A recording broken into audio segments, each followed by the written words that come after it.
Boa noite, professor, tudo bem? Opa, boa noite, pessoal. Testando aqui o som, todos conseguem me ouvir bem? Alto e claro, professor.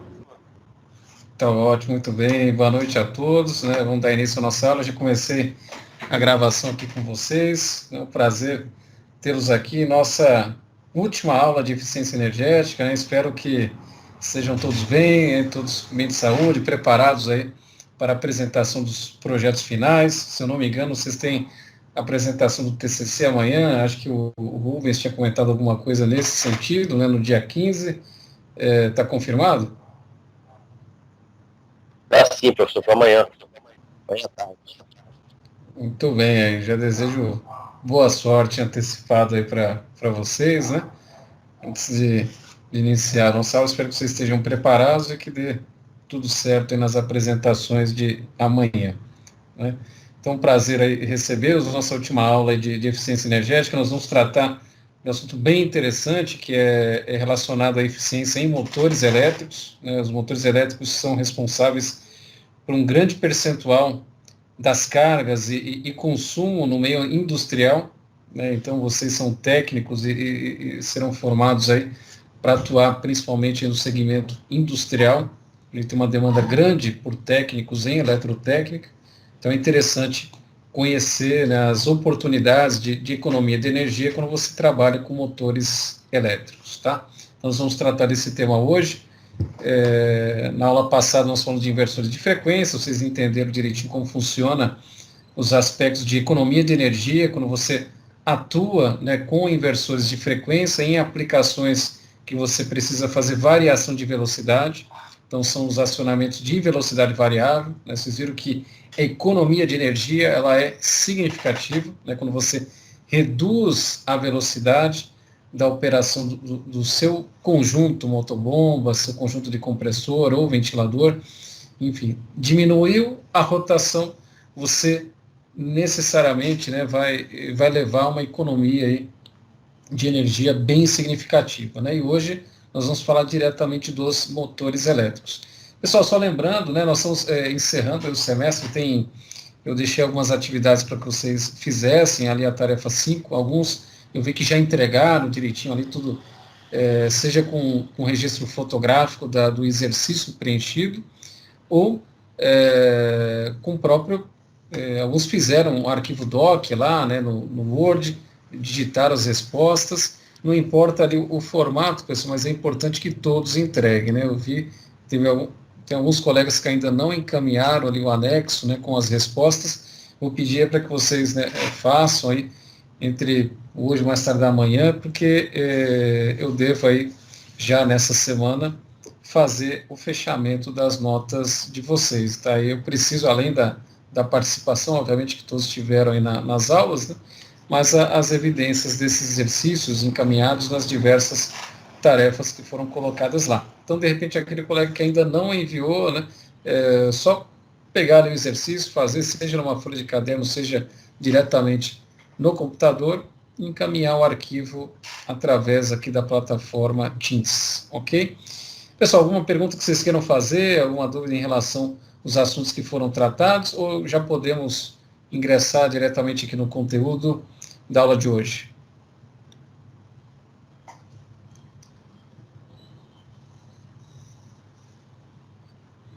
Sem dúvidas, pessoal, todo mundo tranquilo, podemos avançar? Eu estava perguntando das aulas anteriores. Isso, pessoal, tem alguma dúvida que vocês tenham, que queiram tirar em relação a algum tema das aulas anteriores, ou podemos dar sequência aqui com o assunto da aula de hoje?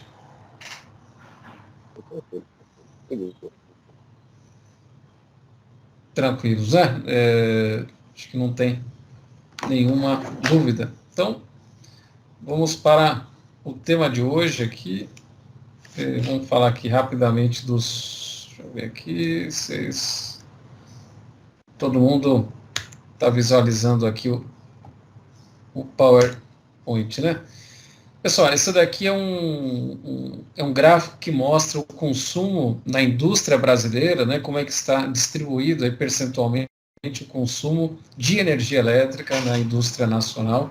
Essa é uma pesquisa que foi realizada pela CEMIG, né, a CEMIG é uma concessionária de energia elétrica, né, lá do estado de Minas Gerais, e essa pesquisa apontou, né, que o consumo de energia elétrica, né, na indústria nacional, ela tem uma participação aqui, né, bem relevante, né, quando a gente fala em termos de cargas, os motores elétricos. Então, os motores elétricos, eles representam por 63% do consumo de energia elétrica na indústria nacional.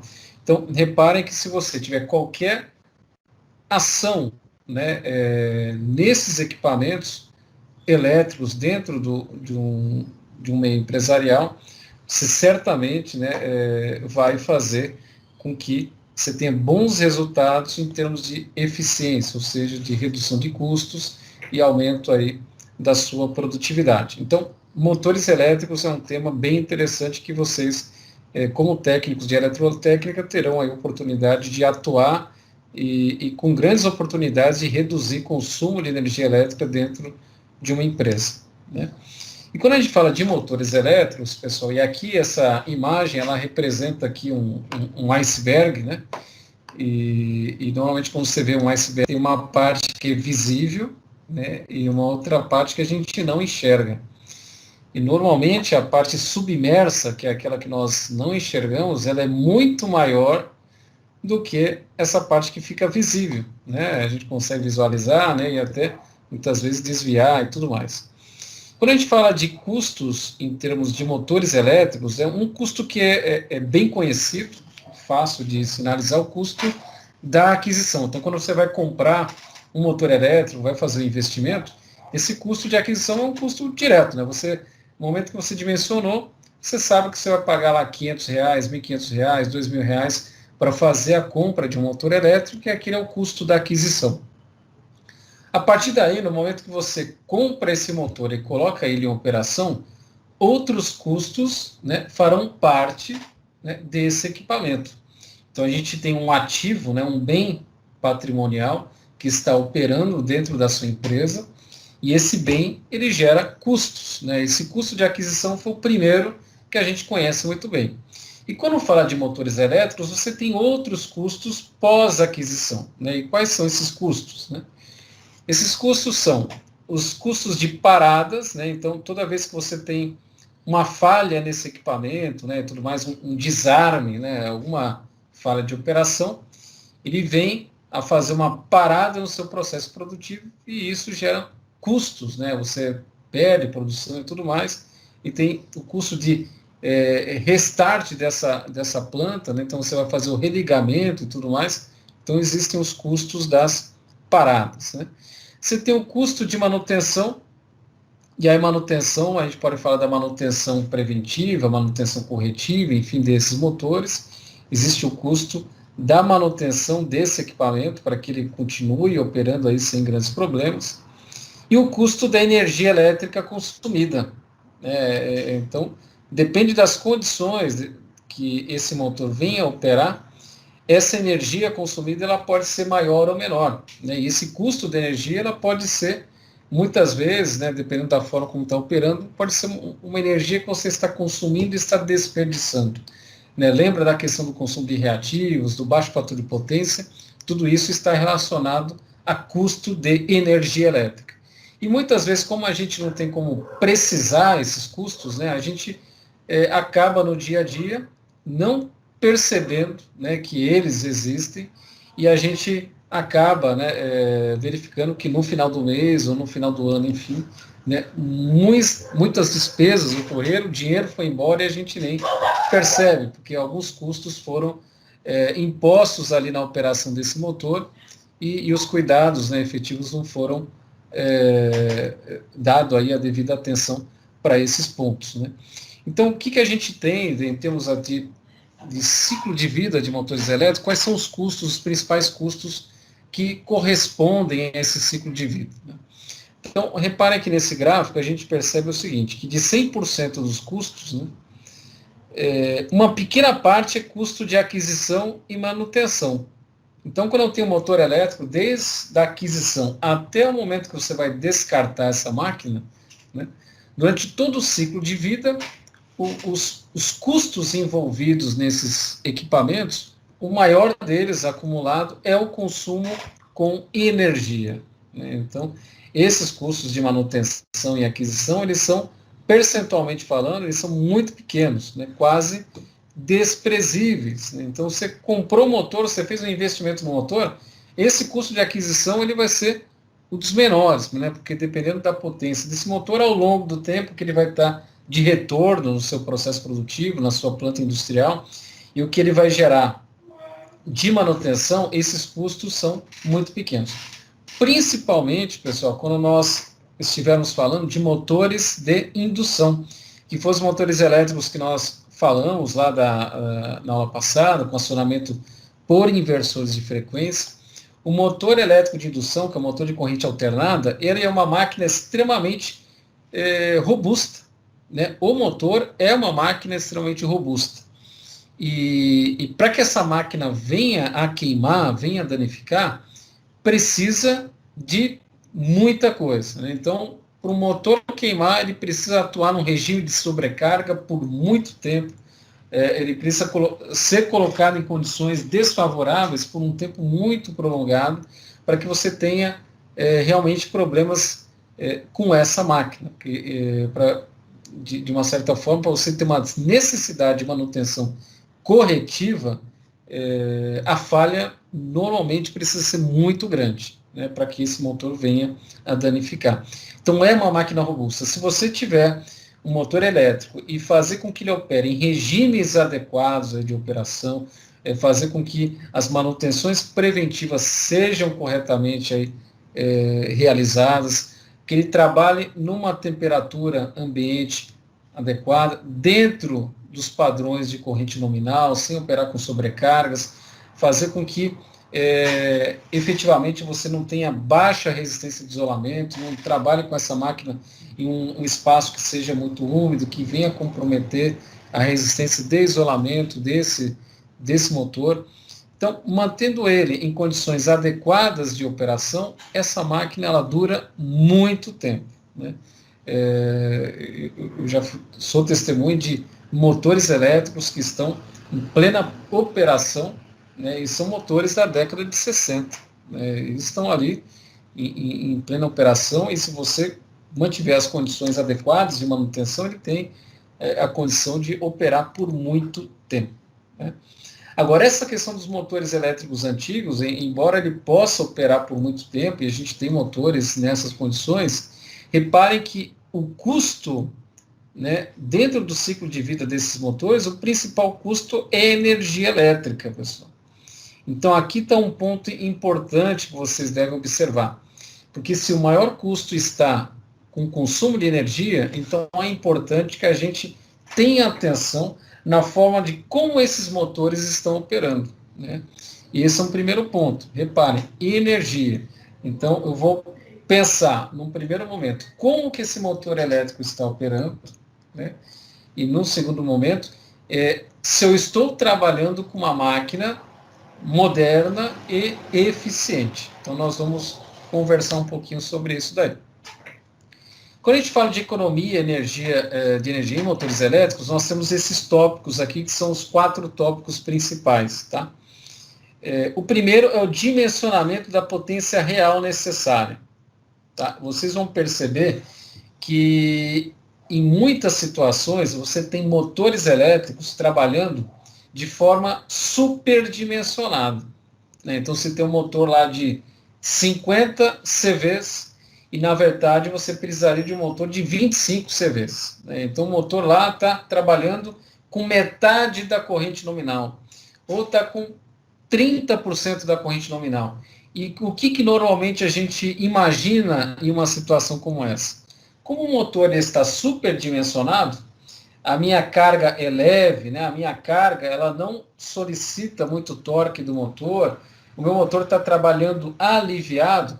Então, o que a gente costuma imaginar é o seguinte: olha, esse motor ele vai trabalhar por muito tempo porque não existe sobrecarga, né? Ele não, nem sequer esquenta, né? Porque ele está bem abaixo aí da corrente nominal. Então, essa máquina ela vai trabalhar por muito tempo sem grandes problemas, né? Sem situações que possam causar o dano desse motor. E essa é uma forma incorreta de pensar, porque quando você tem um dimensionamento da potência que está acima do necessário, a gente acaba incorrendo em desperdício de energia elétrica, como eu vou falar para vocês aí e demonstrar logo na sequência. O segundo ponto é o dimensionamento para cargas variáveis. Então lembra que é o uso de motores elétricos com inversores de frequência. Então você conseguir fazer a variação de velocidade, isso faz com que haja uma grande economia de energia, né, na operação desses motores. Uso de motores de alto rendimento. Aí, pessoal, lembra, nós falamos ali que o principal custo é energia elétrica. Então, se você tem um consumo de energia elétrica ao longo da operação dessa máquina, se você tem um motor de alto rendimento, significa dizer que no processo de transformação de energia elétrica em energia mecânica, você tem uma quantidade de perdas menor. Quanto melhor o rendimento, quanto mais alto o rendimento, as perdas na transformação são menores. E isso, ao longo do tempo, faz com que você economize muita energia, né, ao longo dos períodos de operação. E esses motores de alto rendimento, muitas vezes você acaba fazendo um investimento em que situações? Nessa situação 4 aqui que eu estou colocando para vocês, que é a substituição de motores antigos. Então, eu comentei com vocês, o motor ele é uma máquina extremamente robusta, é muito comum a gente perceber nas instalações industriais que são mais antigas, você vê motores da década de 50, da década de 60, eles estão lá em plena condição de operação. Só que o custo de operação desses motores ele é extremamente alto, porque essas máquinas antigas, elas também tinham um rendimento bem mais baixo. Os motores mais novos, eles já possuem, até pelas características internas de construção, entreferro, né, tudo mais, e os motores mais novos, eles possuem um rendimento mais alto. E esse rendimento mais alto, no momento que ele está operando, ele economiza mais energia do que um motor antigo de potência equivalente. Então, se você pega um motor de 100 cavalos, um motor novo, tal, que você adquiriu recentemente, e um motor de 100 cavalos lá da década de 50, década de 60, os rendimentos desses motores são bem diferentes. Então, para uma mesma potência, né, de aplicação, você vai ter consumos energéticos extremamente diferentes, e muitas vezes quando você investe no motor de alto rendimento, o seu investimento, né, o payback, lembra lá da aula passada, o payback, o retorno de investimento quer dizer o seguinte: você comprou uma máquina nova, em quanto tempo você vai ter o retorno de investimento? Então, payback é tempo, né? Vocês viram na aula passada. Então, o payback normalmente é num curto espaço de tempo, né? Dependendo do motor, da potência, do regime de operação, você tem um retorno aí num período de 1, 2 anos no máximo. Okay? Então, esses 4 temas aqui, eles podem ser observados quando a gente busca uma economia de energia com motores elétricos. Então, é dimensionar a potência conforme a necessidade, atuar com cargas variáveis, ou seja, usar inversores de frequência para fazer variação de velocidade, usar motores com rendimento mais alto e substituir motores antigos. Aqui, pessoal, tem uma outra pesquisa da CEMIG, né, também é uma pesquisa que foi realizada nas plantas industriais, e eles fizeram um levantamento de 3.425 motores. Então, olha, 3.425 motores, deu um total de 78.850 cavalos, né, de potência, somando potência de todos esses motores. E eles chegaram à conclusão de que, desses motores que foram estudados, 28,7% estavam superdimensionados, né? E apenas 5,9% estavam com sobrecarga. Então tem um problema de superdimensionamento e problema de motores sobrecarregados. O que a gente percebe é o seguinte: o principal problema aqui, né, o maior percentual é de motores superdimensionados, porque a tendência, né, muitas vezes as pessoas de uma forma equivocada dimensionam um motor acima da potência nominal com a prerrogativa ou a esperança de fazer com que ele trabalhe aliviado para que não haja problemas aí com a queima desse motor. Só que o superdimensionamento, pessoal, é um dos principais fatores de desperdício. Tá? Então, tenham isso em mente. Você superdimensionar o motor, você tem um fator grande de desperdício. E nós vamos ver isso daqui já na prática aqui com vocês, que eu vou trazer aqui uma situação real, tá certo, pessoal? Uma situação real. Primeiro, pessoal, todo mundo está enxergando essa tela aqui do PDF, que eu já estou com a descrição de um motor de 100 cavalos substituindo um motor de 25 cavalos. Todo mundo está enxergando isso daqui?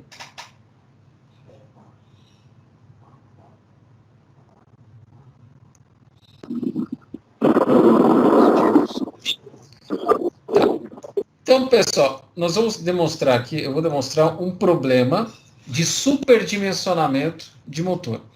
Então, reparem que nós vamos colocar o seguinte, é um motor de 100 cavalos, está substituindo um motor de 25 cavalos. Ok? Então, o correto seria um motor de 25. Porém, eu estou colocando um motor de 100 cavalos. Se eu estou colocando um motor de 100 cavalos e eu precisava de um motor de 25, significa que a potência que eu estou utilizando, na prática, é apenas 25% da potência nominal. Todo mundo concorda? Se eu precisava de um motor de 25 cavalos e eu coloquei um motor de 100, eu precisava só de 25 nessa aplicação. Então, esse motor de 100 ele está trabalhando com folga, né? Porque o que está sendo solicitado na carga é apenas 25 cavalos. 25 cavalos de 100 cavalos é apenas 25% da potência nominal desse motor.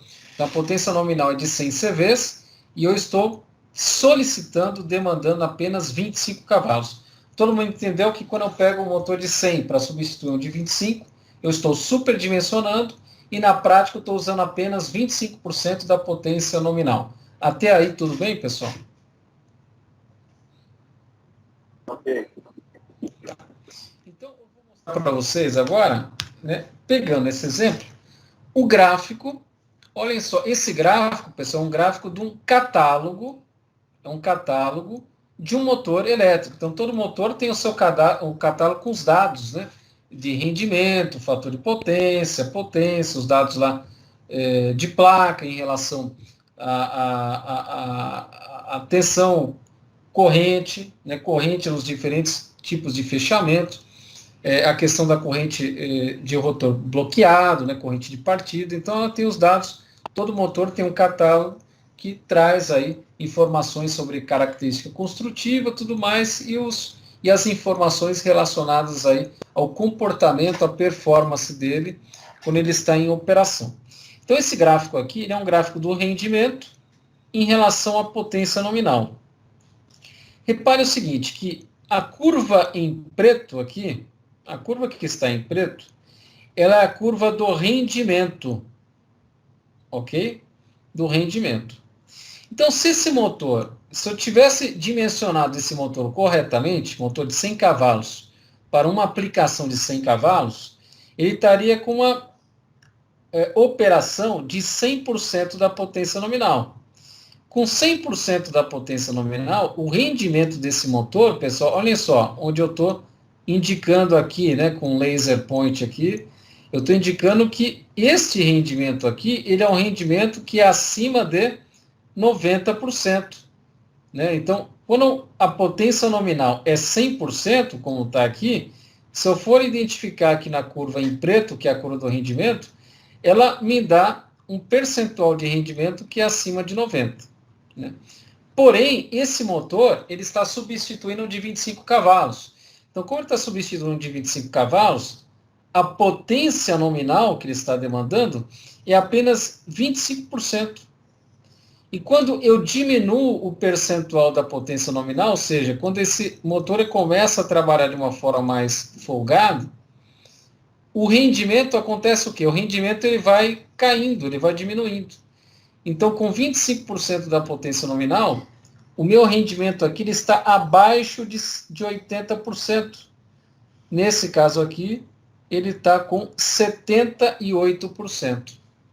Então, esse motor, que originalmente ele teria um rendimento acima de 90%, usando apenas 25% da potência nominal, ou seja, superdimensionado, o rendimento dele cai para 78%. Então, pessoal, por que é importante vocês conhecerem essas informações e esse gráfico? Porque quando você compra o motor, tem lá os dados de placas desse motor. E esses dados de placa aparecem lá, cosseno de φ, né, que é o fator de potência, e aparece o rendimento. Para esse motor, no dado de placa dele, ia aparecer um rendimento acima de 90%. Ia, sei lá, 94% de rendimento. Aí você fala, pô, motor de alto rendimento, 94% de rendimento, coloca esse motor de 100 cavalos lá e ele vai dar esse rendimento sem problemas. E vocês estão vendo que não. Por quê? O dado de placa, ele apresenta ali os percentuais de rendimento na condição de operação em regime nominal. Ou seja, se o motor estiver operando em 100 cavalos, na corrente nominal, em 100% da potência nominal, sim, ele vai impor esse rendimento de acima de 90%. Mas se ele estiver trabalhando com uma corrente nominal, com uma corrente de trabalho abaixo da corrente nominal, o que acontece? O percentual de rendimento cai. Então, toda vez que a corrente nominal ela vai caindo, né, a corrente de trabalho vai caindo em relação ao nominal, você vai saindo do regime de carga nominal, do regime de potência nominal, e aí quando você diminui essa condição, o rendimento também vai diminuindo. E quanto mais você deixa esse motor em vazio, pessoal, reparem que o rendimento ele cai significativamente. Não só o rendimento cai, como vocês vão reparar que o cosseno φ, que é o fator de potência, é a mesma coisa, né? O fator de potência que aparece no dado de placa é o fator de potência em corrente nominal. Se você começa a trabalhar com motor superdimensionado, a corrente está mais baixa, tudo tranquilo, o que acontece? Em 25% da potência nominal, reparem quanto que é o fator de potência desse motor. Com 25% da potência nominal, o fator de potência é 0,5. Né? 50%, 0,5. Então, é muito mais baixo, né, pessoal? Esse percentual aqui ele é muito mais baixo. Então, tenham sempre, né, essa atenção, né? Em que sentido? É a atenção em fazer com que o seu motor ele seja compatível com a necessidade. Se é um motor para uma aplicação de 100 cavalos, você coloca um motor de 100 cavalos. Se você superdimensionar, você vai ter problemas com esse motor trabalhando abaixo da carga nominal, ele vai impor fatores de potências aí menores, né, com percentuais menores, e ele vai também impor um percentual de rendimento muito mais baixo, tá? Então, isso vocês entenderam, uma análise qualitativa, né? Ou seja, uma análise de como funcionam as coisas. Agora eu vou mostrar para vocês o que acontece em termos de desperdício, né? Ou seja, vocês estão vendo que esse motor, ele está, um motor de 100 cavalos, substituindo o de 25, ele está com 78% da potência nominal. E se eu tivesse um motor correto, um de 25 CVs, substituindo aí uma aplicação de 25 CVs, eu teria esse gráfico aqui, pessoal. Então, olhem, é um motor de 25 cavalos, ok? Motor de 25 cavalos, para uma aplicação de 25 CVs. Então, um motor de 25 para uma aplicação de 25, reparem aqui, ó, 100% da potência nominal. Eu vou ter o meu rendimento, que está em vermelho aqui. O meu rendimento está aqui em 90%. Tá vendo? Ó, rendimento 90%. Lá, com o motor superdimensionado, o meu rendimento estava em 78%. Então, mudei de 78%. Com o motor correto, o meu rendimento subiu para na faixa de 90%. Então, vamos ver, pessoal, vocês entendendo agora, né, que, ó, eu colocando o motor compatível, o meu rendimento é mais alto, porque isso está comprovado no gráfico, que é o gráfico que aparece no catálogo da máquina. Né? Esse gráfico aqui não é um gráfico inventado, gerado, nem nada. Você pega lá um motor de 25 cavalos, seja qual for o fabricante, pega da WEG, por exemplo, e você tem um catálogo do motor com todas essas informações, ok? Então, vamos fazer um comparativo do motor de 100 cavalos e o motor de 25 e o que isso impacta em termos de despesas para a empresa no final do dia, no final do mês, no final do ano. Então, vamos só analisar. Reparem que o motor errado, ou seja, 100 cavalos substituindo de 25, o rendimento é 78%. Ok, pessoal? Se o rendimento é 78%, você vai ter o quê? Que a potência nominal do motor, né, que vai ser o quê? 25% da potência nominal. Então, eu vou ter 25 cavalos, vezes 736 watts, aqui eu tenho a potência mecânica, né, convertida em quilowatts, e eu vou dividir por 0,78. Por que 0,78? Porque é o rendimento do motor. O motor está trabalhando com rendimento de 78%. Então, potência mecânica dividido por 78%, eu vou ter a potência ativa, né, desse motor, que é a potência consumida aí, que é de 23,6 kW. Ok? Então, peguei a potência mecânica, 25 CV vezes 736 watts, dividi pelo rendimento. E aí cheguei na potência ativa em quilowatts que está sendo demandada da rede. Tudo bem? Então, esse é um motor de 100 cavalos com 78% de rendimento. Se eu trabalhar com o motor correto, né, se eu tiver condições de colocar o motor correto, que é o ideal, reparem que o rendimento ele já não é 78% mais, porque eu estou trabalhando com 100% da potência nominal. Então, 100% da potência nominal, o meu rendimento, de acordo com o gráfico, né, vocês viram lá o gráfico que nós mostramos aqui para o motor correto, está aqui, olha, o motor correto, 100% da potência nominal, o rendimento é 90,1%. Olha só, todo mundo está enxergando aqui no gráfico 90,1%, né? Se não enxergou, dividir aqui, ó, na folha eu coloquei, ó, 90,1%. Olha só que precisão, hein? 90,1%. Então, se eu considerar esse rendimento de 90,1%, o mesmo motor lá, ó, potência 25 CV, 736 watts, que é a mesma potência mecânica, dividido por um rendimento mais alto, que é de 0,901, 90,1%, a minha potência elétrica, potência ativa consumida, é de 20,42 kW. Então, reparem que com o motor superdimensionado, a potência consumida era 23,6 kW. E agora é de 20,42 só pelo fato de eu ter o quê?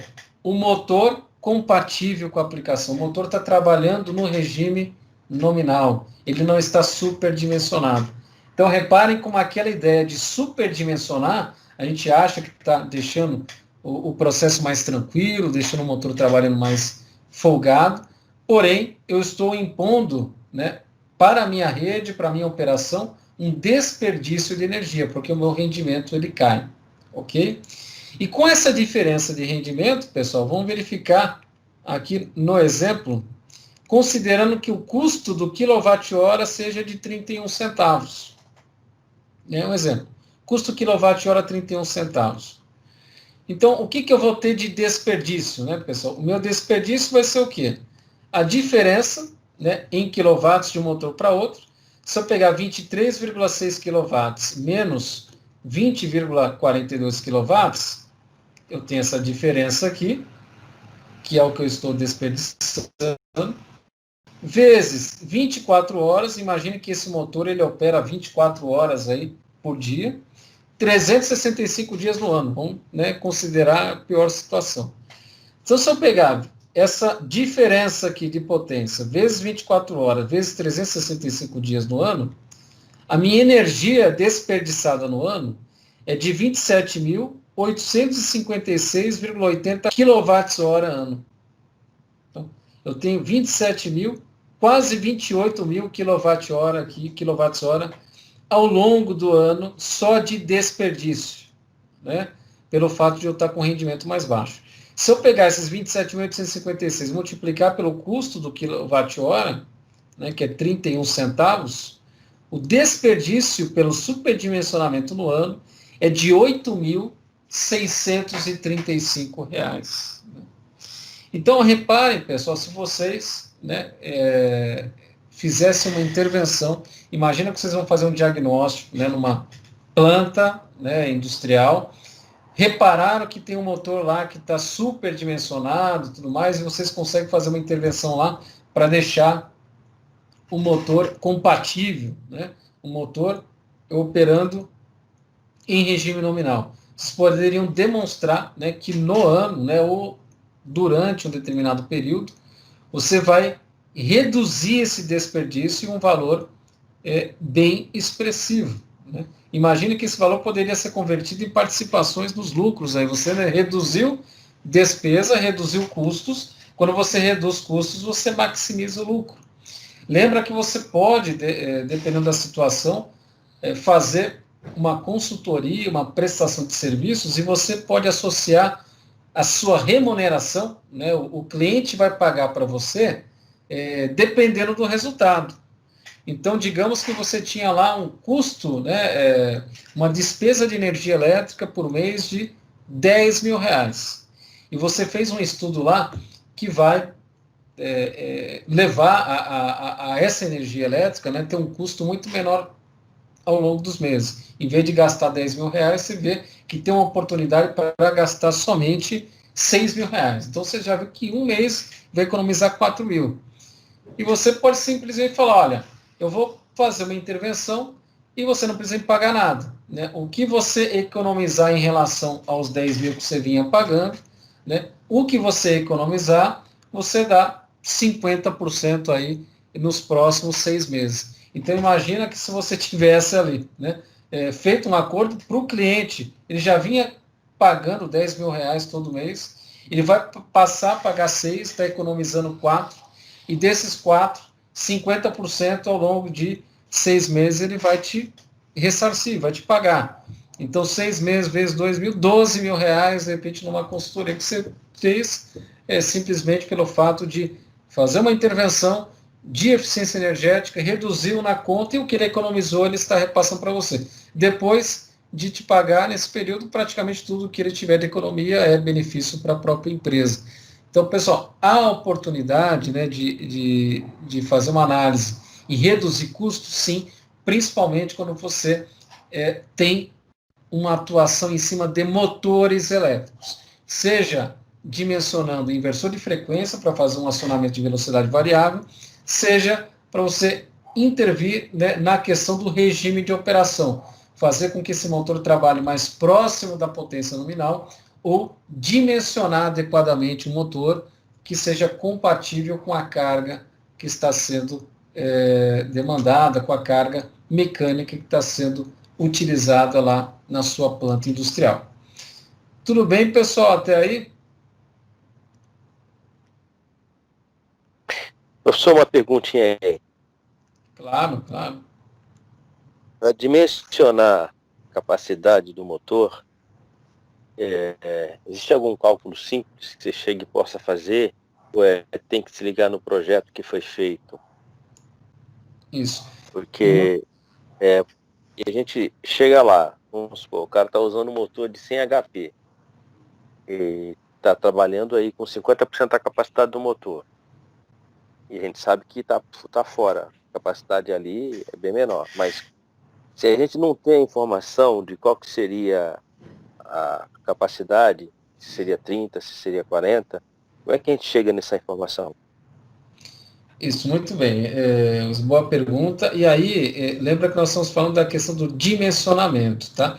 Então, sempre que você fez um diagnóstico, né, e percebeu que esse motor ele está trabalhando superdimensionado, né, primeiro ponto, né, o que acontece? Sempre que você tem uma máquina dessa, houve um projeto para fazer o dimensionamento dessa máquina, dessa estrutura, tá?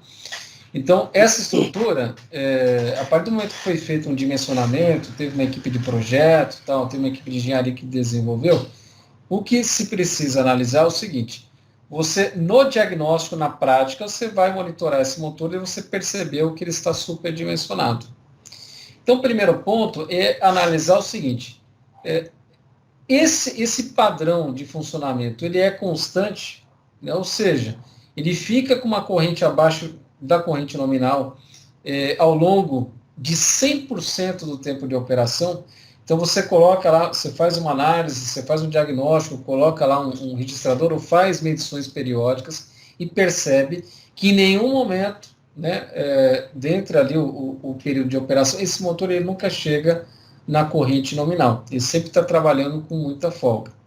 Então, o primeiro ponto é o seguinte, você analisa, olha, a carga que está conectada nesse motor, se é uma bomba, se é uma esteira, seja lá o que for, tal, ela foi dimensionada ali, né? E ela está no pleno regime de operação? Não, ela está num regime de operação menor, tá certo?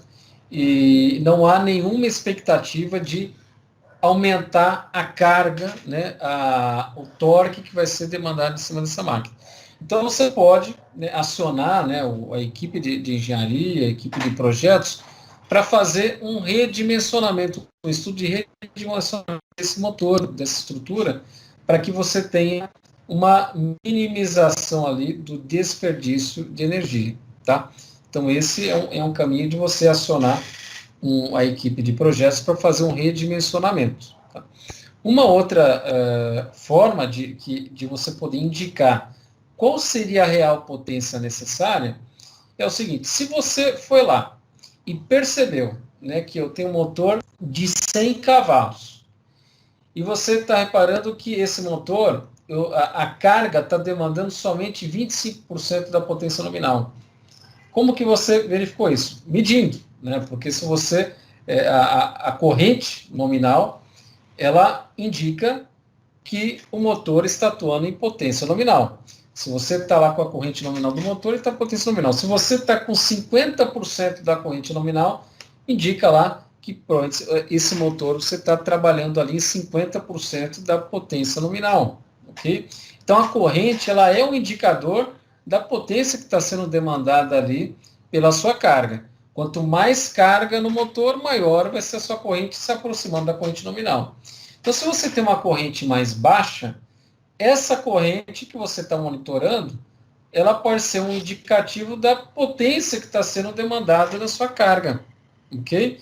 Então, se você está com a corrente pela metade, você vai falar, olha, esse motor de 100 cavalos não precisaria ser 100, porque ele está trabalhando com 50% da potência nominal, ou seja, poderia ser uma carga de 50 CVs, consequentemente um motor de 50, 60 CVs ali, deve ser um pouquinho acima, já seria interessante para você melhorar a eficiência desse processo, ok?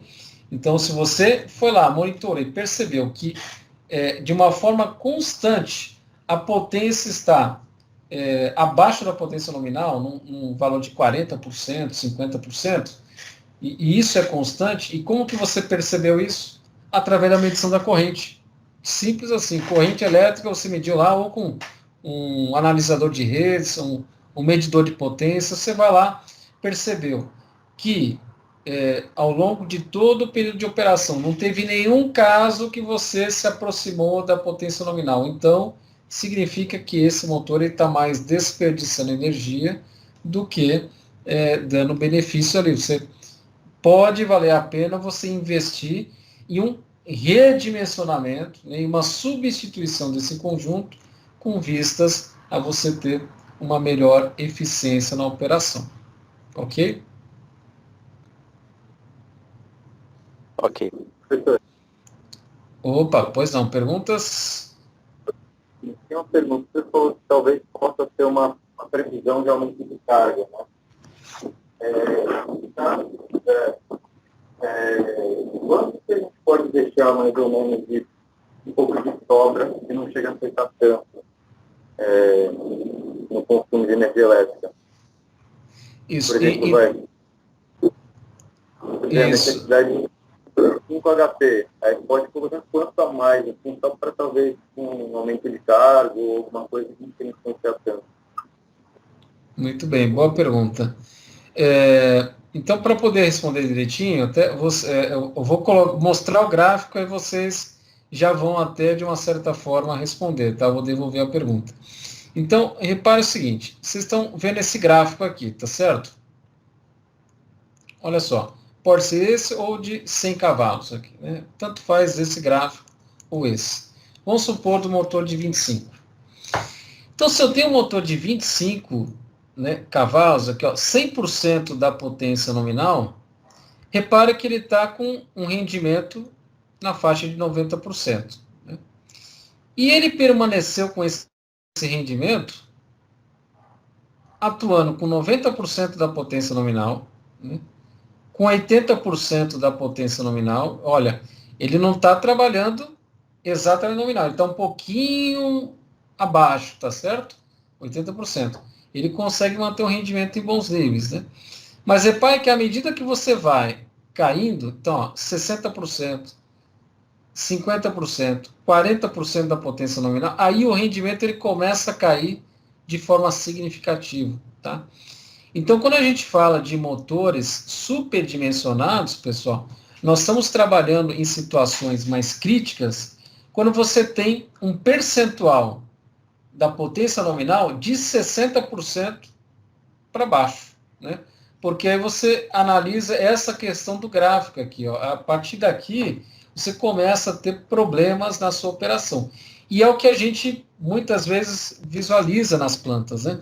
Você tem lá um motor, por exemplo, deu um problema do motor de 25, coloca lá um de 100, né? Vai lá, não tem problema, ele vai ficar até mais folgado, ok. Mas olha só, 25 em 100 é 25%. 25% é bem abaixo, né? Então o rendimento ele vai cair bastante, ok? Quem foi que fez a pergunta? Só para... desculpa. Professor, mais uma coisa, para transformador, isso aí também ficaria? Isso, quem perguntou, Guilherme, é isso? Foi Guilherme? Se aplica, pessoal, para todas as cargas, né? Um transformador também superdimensionado, ele tem problemas, porque quando você tem um superdimensionamento de um transformador, o maior problema do transformador é a questão do consumo de reativos. Porque quando você tem o transformador trabalhando em vazio, a parte da bobina, a carga indutiva, ela fica mais representativa do que o que você está demandando como potência ativa, que são as suas cargas, que vão traduzir aí essa energia em trabalho, tá? Então, só que quando você liga o primário do transformador, o transformador está lá, né? Conectou o primário, e você está solicitando no secundário as suas cargas. Quando você está com um transformador superdimensionado, você tem uma grande potência de curto-circuito ali, você não tem problema de subtensão e tudo mais, porém, você está colocando ali, tendo um superdimensionamento, você está amplificando, intensificando ali o consumo de reativos, o seu fator de potência vai para baixo, ok? Então, é sempre importante, pessoal, vocês trabalharem, né, nesse aspecto aqui da potência, né, do dimensionamento, evitar um superdimensionamento dessas máquinas. Né? Então, preferencialmente, fazer com que o seu regime de trabalho ele esteja acima de 60% aí da potência nominal. Então, se você tiver ali 60%, 70%, 80%, 90% da potência nominal, você está trabalhando abaixo do limite, né? E sem comprometer esses aspectos relacionados ao rendimento. Agora, se você tiver muito lá abaixo, 30%, 40%, 50% da potência nominal, o que acontece? O rendimento, né, dessa máquina começa a ficar muito baixo e você tem desperdício ali na sua operação. Então, reparem aqui na conclusão, né, que utilizar motores com superdimensionamento faz com que o equipamento opere fora da faixa de eficiência máxima, que é aquela faixa próxima de 90%.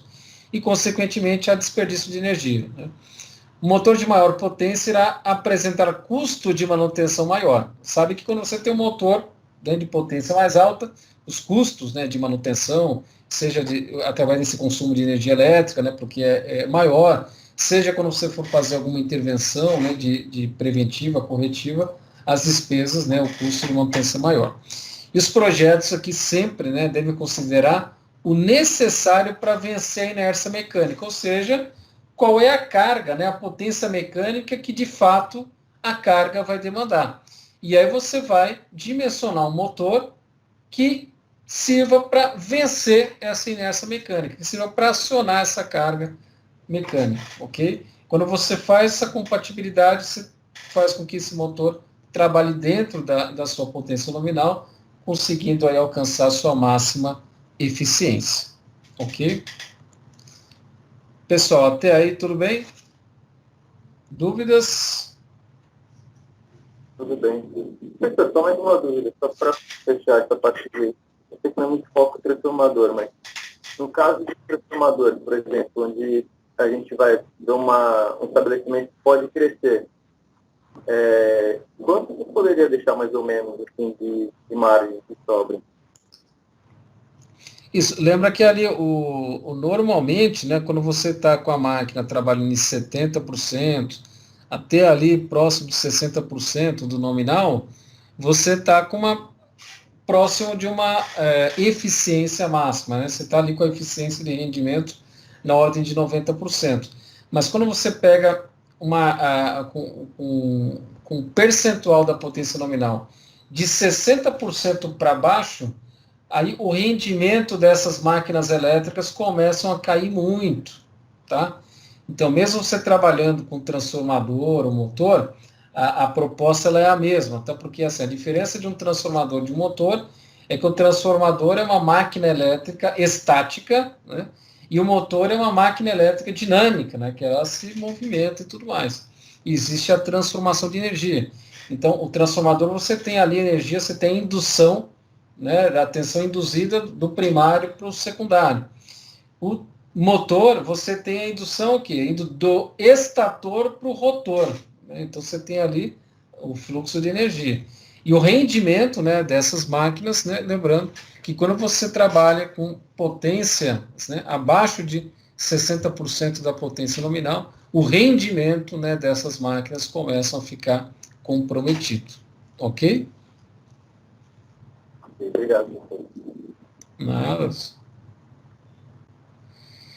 Então, olha só, partida de motores, né, alguns pontos relacionados aos motores elétricos, é por isso que é interessante a gente suavizar as partidas, né?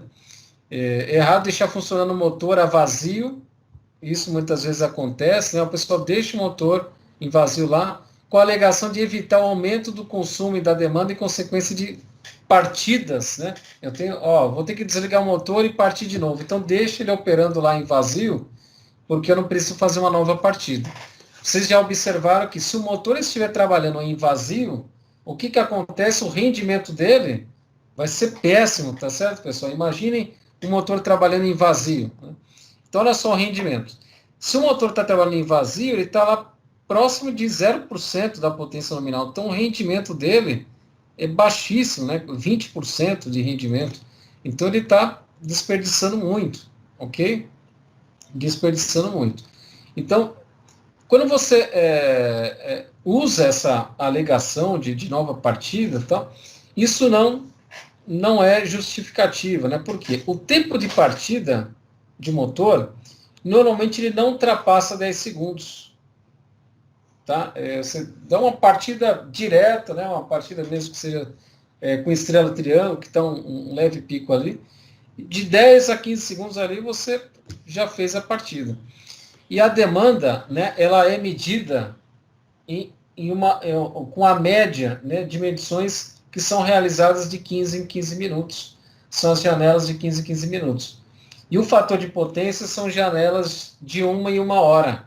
Então, como é que é apurado o fator de potência? É a média horária, né, da energia que está sendo consumida. E a demanda, lembra lá a demanda que ele faz a medição da demanda? Então, a demanda é a média num período de 15 minutos. Né? Então, se você tem uma partida que dura apenas 10 segundos, em relação à demanda, isso não vai impactar. Né?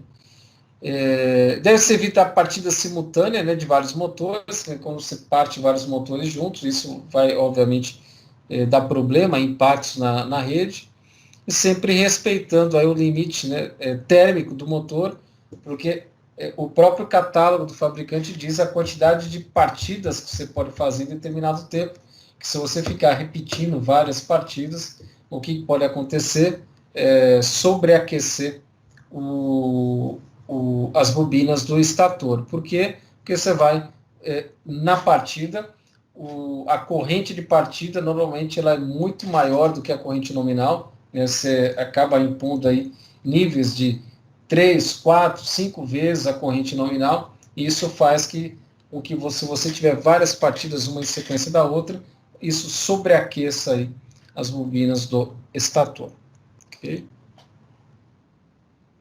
Então, pessoal, quando a gente analisa esses aspectos aí da eficiência energética, né, de fazer o máximo para reduzir os desperdícios, né, reduzir ali a quantidade de potência que você está demandando da rede, porque você diminui, né, a questão dos problemas com o fator de potência, coloca cargas mais eficientes, deixa os motores trabalhando dentro do regime nominal, usa inversor de frequência. Tudo isso é para evitar o quê? Né?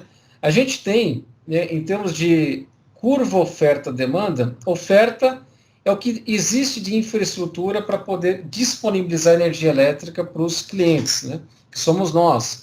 Então, a concessionária, né, existe uma infraestrutura de energia elétrica no Brasil que garante uma oferta para a operação da indústria, né, do comércio e da sociedade como um todo. Né. E o que acontece? Essa oferta ela tem que ser compatível com a demanda. Né? E, normalmente, o crescimento da demanda, pessoal, é uma curva mais acentuada do que o crescimento da oferta. Por quê?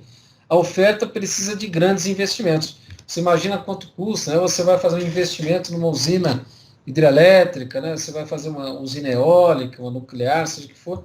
Existem grandes investimentos. Se você vai fazer fazendas com células fotovoltaicas para fazer distribuição disso daí.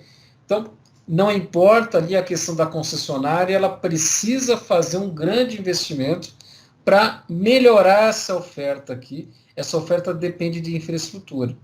E a demanda? A demanda, ela cresce com muita velocidade, porque imagina que o cenário econômico melhore um pouquinho mais, então são novas empresas que são inauguradas, né, novos equipamentos, tecnologia, as pessoas começam a consumir mais eletrodoméstico, ar-condicionado, né?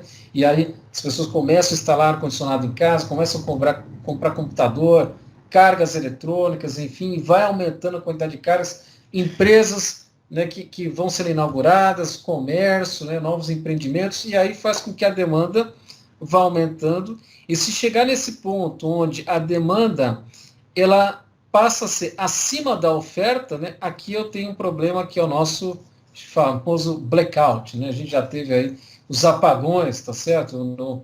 Teve uma época que nós tivemos que fazer racionamento de energia e tudo mais, por conta desse problema, né, é o problema do racionamento, porque não tem uma oferta suficiente para atender a demanda. Então aí eu tenho as situações de blackout e tudo mais. Então o que a eficiência energética faz, né, pessoal? Os trabalhos de eficiência energética visam o quê? Você prolongar esse tempo, né, ao máximo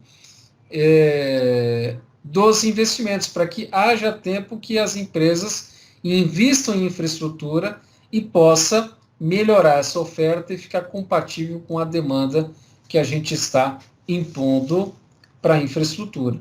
Então, quando você coloca cargas mais eficientes, motores de alto rendimento, faz uso de inversores de frequência, melhora ali a questão do desperdício, baixa o fator de potência, reduz harmônicas, tudo mais, isso faz com que uma demanda de energia, né, seja menor, você não precisa aí, solicitar tanto da sua rede e, consequentemente, a oferta não precisa ser ampliada num curto espaço de tempo, ok?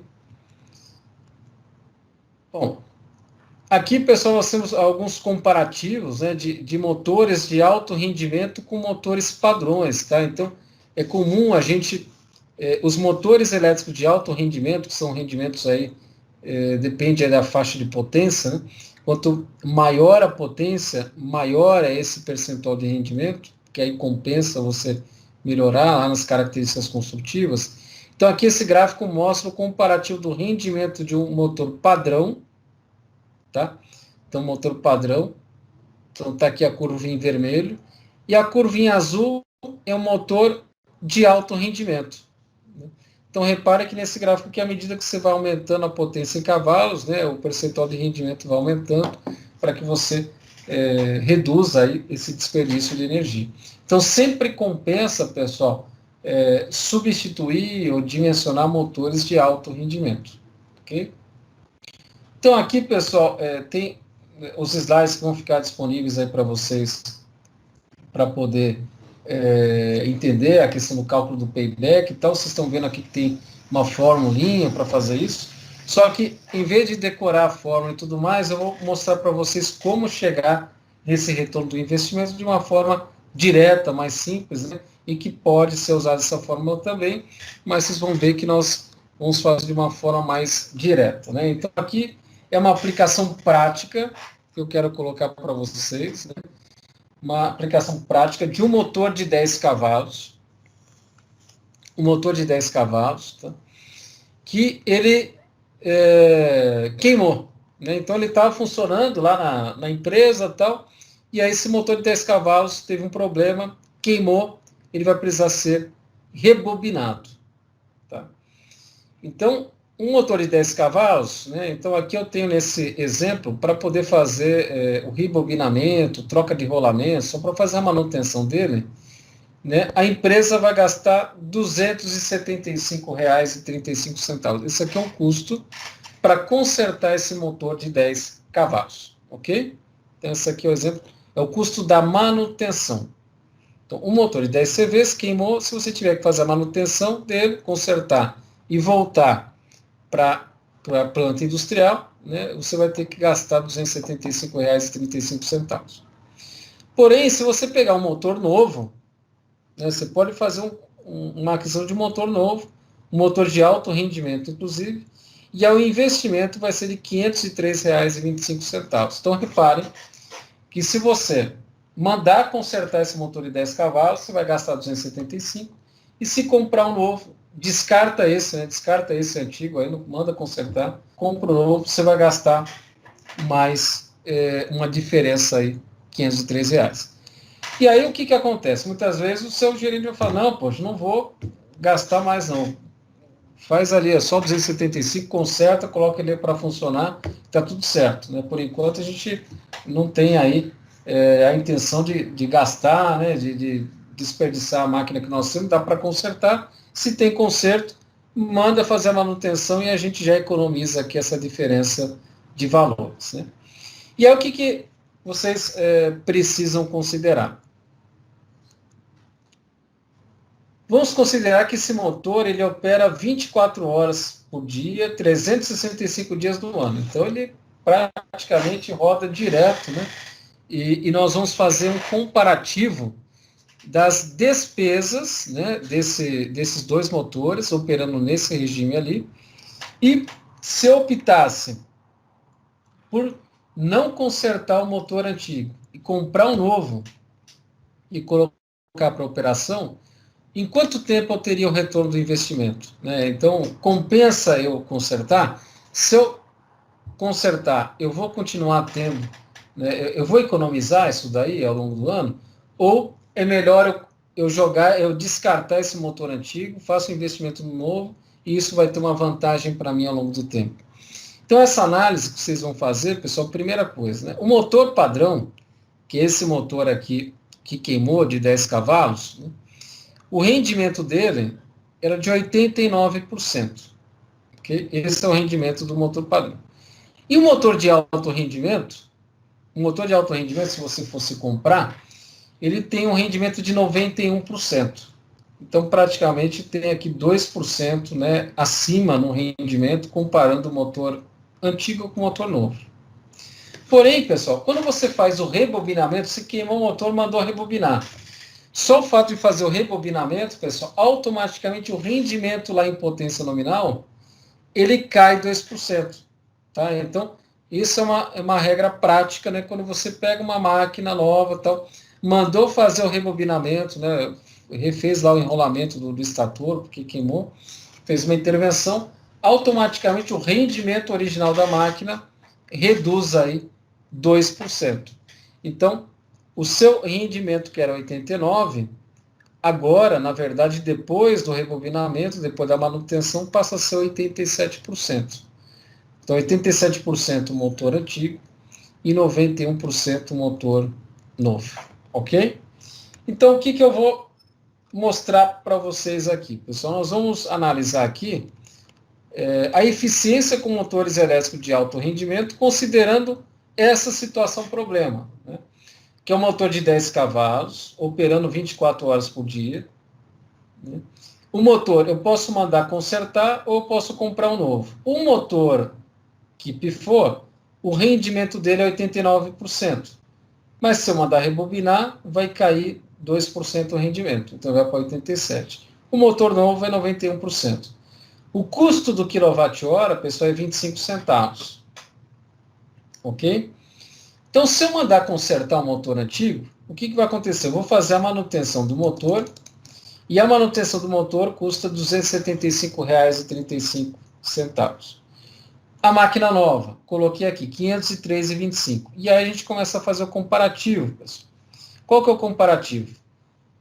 Vamos analisar qual que é o custo anual de energia elétrica, sempre trabalha com custo no ano, considerando as duas opções. Então, se eu pegar um motor padrão, o motor padrão ele tem um rendimento de 87%.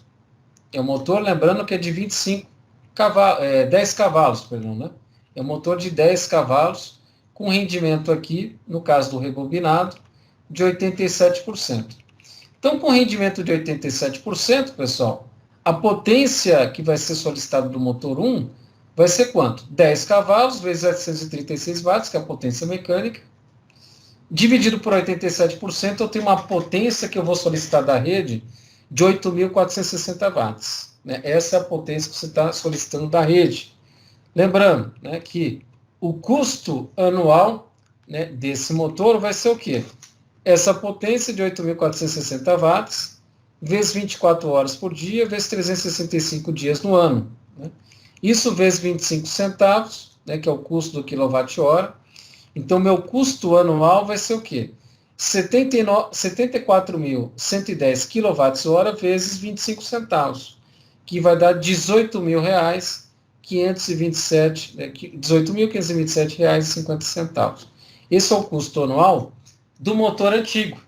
Então, motor antigo com rendimento de 87%, ele tem potência ativa de 8.460 watts, rodando 24 horas por dia, 365 dias do ano, vai me gerar um quilowatt-hora ano de 74.110 e um custo ano de R$ 18.527,50. Agora, se eu pegar um motor de alto rendimento, o motor de alto rendimento, em vez de ser 87% rendimento, ele é 91%. Então, vamos ver a potência, né, motor 2. Olha só, o motor 2, que é de alto rendimento, ele tem rendimento de 91%, então os mesmos 10 cavalos, 736 watts, divide por 91%, a minha potência ativa, que é uma potência solicitada, que realiza trabalho, é de 8.088 watts. Então, reparem, aqui no motor de alto rendimento é 8.088 e o outro é 8.460. Né? Então, eu tenho 8.460, 8.088. Então, já tem uma diferença de potência ativa de um em relação ao outro. Né? Qual que é o custo anual? Então, o custo anual é só pegar a potência em watts vezes 24 horas, 365 dias. Isso me dá o quilowatt-hora de 70.851 kWh vezes 25 centavos. O custo anual é de R$ 17.712,75. Então, reparem que no motor antigo eu vou gastar 18.527 no ano e no motor novo 17.712 no ano. Repare que 18.527 e 17.712 deu uma diferença de quase R$ 1.000, né? Quase R$ 1.000. A diferença, né, é a economia no ano, comparando os dois motores, um gastou 18.527, o outro 17.712, então a economia no ano seria de R$ 814,75.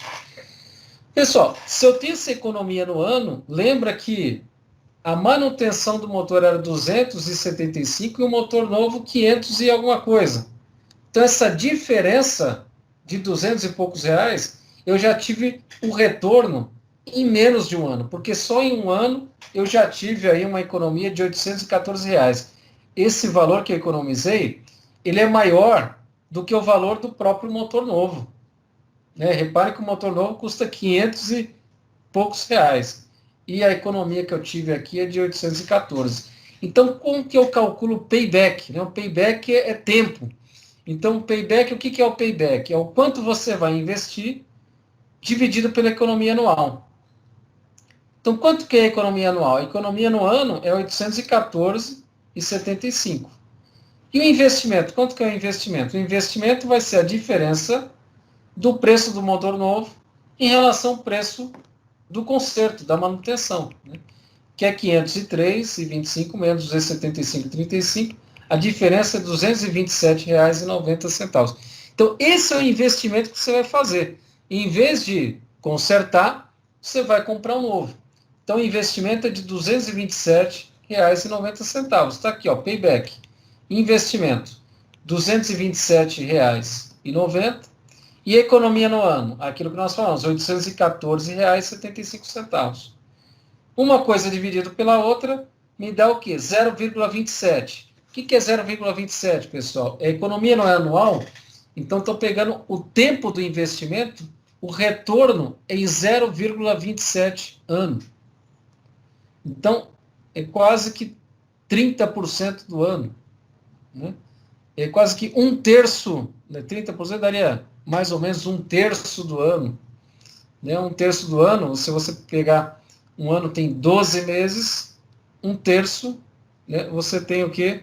Um terço, 12 por 3, 4 meses, mais ou menos.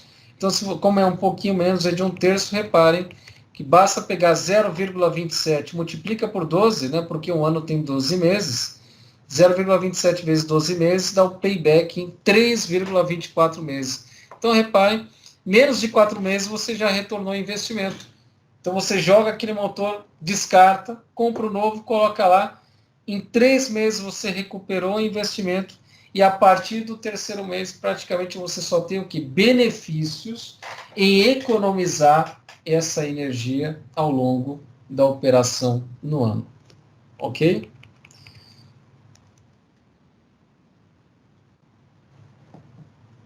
Pessoal, dúvidas em relação aí às colocações que foram sinalizadas, né? O trabalho aí com motor de alto rendimento, a questão do comparativo, as vantagens que você tem quando manda rebobinar, fazer uma manutenção, tem perda do rendimento em relação ao rendimento original, com dado de placa, e aí isso piora ainda mais as questões de operação.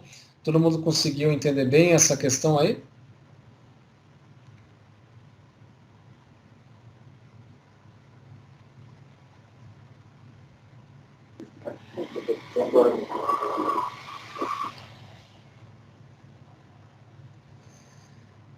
Beleza, pessoal? Sem dúvidas, então, tá ok? Tudo ok. Então, maravilha, pessoal. Bom, em relação ao conteúdo, pessoal, praticamente a gente deixa fechado aí com vocês, né, essa parte de eficiência, a gente chega até a essa análise, né, da aplicação, né, da análise dos aspectos de eficiência energética em motores elétricos, né, motores de corrente alternada, motores de indução, que são máquinas aí extremamente relevantes e de larga participação aí nas instalações industriais. Então, praticamente vocês entenderam, né, as vantagens de se utilizar motores de alto rendimento e de substituir motores antigos por motores mais novos, esse pequeno percentual de rendimento, né, seja por você compatibilizar a potência da carga com a potência do motor, então trabalhar com ele dentro da faixa de 60% para cima ali, da potência nominal, então isso é importante, e o fato de você poder também, em determinadas situações, substituir por motores de alto rendimento, trazendo aí para patamares acima de 90% na operação com os motores mais novos, ok?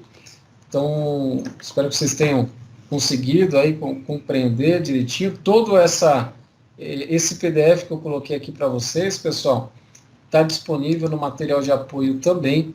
Então, se vocês analisarem aqui no canal geral, arquivos, eu tenho aqui os arquivos, e material de aula, eu tenho aqui motores AR quer dizer, motores de alto rendimento, ok? Então tem aqui o PDF, que é exatamente esse passo a passo que eu mostrei para vocês aí da análise do motor superdimensionado e análise também do comparativo da substituição de um motor antigo por um motor novo, abrindo mão de se fazer a manutenção. Então, essas duas situações estão descritas ali passo a passo, vocês podem baixar o arquivo, enfim, para que vocês estudem, né, e tenham isso daí como material de apoio no dia a dia aí de vocês, ok? Pessoal, só gostaria, né, de fazer um pedido para vocês, quem não encaminhou ainda o exercício resolvido, né, aquela atividade da tarefa 5, né, peço aí o favorzinho de fazer o envio, né, ainda aí essa semana, que nós vamos fechar as notas aí entre amanhã e quarta-feira, nós vamos precisar fazer aí alguns fechamentos aí das notas de vocês, tá certo? E aí eu peço para que vocês encaminhem para que eu tenha condições de finalizar os resultados de todos vocês, ok? No mais, pessoal, fico à disposição, não sei se alguém tem alguma dúvida, quer fazer algum comentário. Eu, de antemão, quero agradecer muito aí a atenção de vocês, dizer que foi um prazer acompanhá-los aí ao longo desse semestre, né, uma turma que participa bastante, bem empenhada, né, um pessoal com bastante experiência, e eu fico aí muito satisfeito, né, e honrado de poder trabalhar com um grupo como o de vocês, né, um grupo maduro, sempre participativo, e desejar muita sorte aí na carreira de vocês, né, que vocês consigam aí realizar o que vocês pretendem, aí, seja para a carreira, para a família de cada um de vocês, que tenham aí encontrado no curso técnico de eletrotécnica, né, uma ferramenta, um caminho para se fortalecer como profissional, né, e conseguir as realizações aí dentro da carreira profissional e do segmento que cada um está buscando, né. Então, meus votos aí de sucesso para vocês, de boas apresentações aí para quem ainda vai fazer a apresentação do TCC, desejo sorte para todos também, e fico aí à disposição de vocês, se quiserem fazer alguma pergunta, mas já antecipo aqui meus agradecimentos aí, e votos de boa sorte, de boas festas para vocês, família, né, e tenho certeza, para mim foi uma grande satisfação aí trabalhar com vocês ao longo desse semestre, ok? Espero que vocês tenham gostado, aproveitado o conteúdo, fica todo o material para consulta, né? Serve como uma caixa de ferramentas aí para que vocês possam trabalhar, lembrando, não decorem nada, né? Tenham sempre em mente só a compreensão daquilo que foi colocado, porque tendo a compreensão basta consultar no lugar certo, e essas consultas vocês podem usar o material de apoio que eu disponibilizei para vocês, ok? Ok, professor. Muito obrigado aí. A recíproca é verdadeira. Sua aula foi muito boa. A gente aprendeu bastante aí. Obrigado, viu, Luiz? Obrigado pelo feedback aí, pelo retorno de vocês, tá? E espero mesmo que todos tenham gostado. Então, fico à disposição, se alguém tiver alguma dúvida, quiser fazer alguma pergunta, fique à vontade, está aberto aí o microfone, né? E caso não tenha perguntas, a gente parte aí para os encerramentos e deixo aí o tempo adicional para que vocês possam finalizar, aqueles que não entregaram ainda a tarefa, né? Posso entregar ou dar a dica para o colega que não entregou, né? De repente dá uma luzinha, você esqueceu de entregar lá, então, para que a gente possa fechar as notas aí, ok? Obrigado aí o João, tanto João Gonçalves aí, dando o retorno, Paulo Eduardo, obrigado aí, eu que agradeço pela oportunidade de estar com vocês, e a gente está sempre à disposição, se precisar, né, façam aí o contato, né, através da ETEC, enfim, direitinho. E se precisar falar com qualquer um de nós, né, professores, sempre está à disposição aí de vocês, ok? Professor, boa noite aí, obrigado pelas aulas. Foram professora sempre padrão, foram muito boas as aulas aí. Tá bom? Obrigado. Eu agradeço. Obrigado, viu? Obrigado, Guilherme. Foi um prazer aí, obrigado pela dedicação de vocês e não esqueçam lá, só encaminhar direitinho ali as tarefas, as respostas, para que a gente faça um fechamento aí com chave de ouro, tá certo?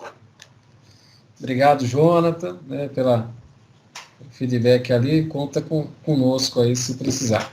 Okay? Opa, Alessandro, obrigado aí, bom fim de ano para vocês também. Opa, obrigado, Michel. Opa, obrigado pela mensagem também.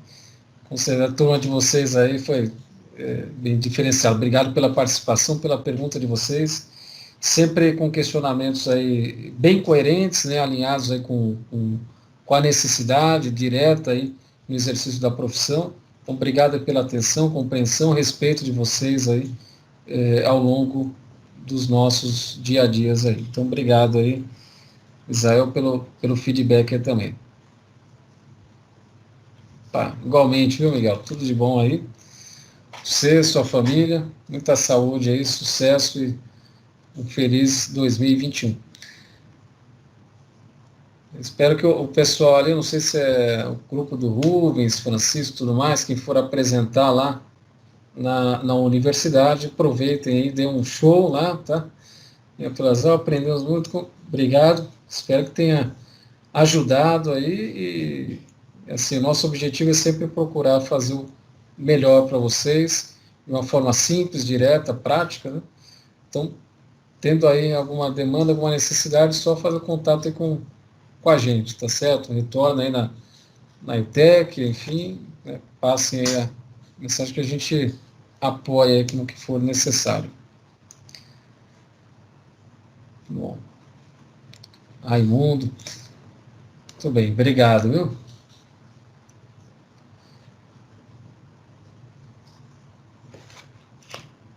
Então, pessoal, é isso aí. Não havendo perguntas, né, mais uma vez, né, tudo de bom para vocês, boas festas, um bom final de ano.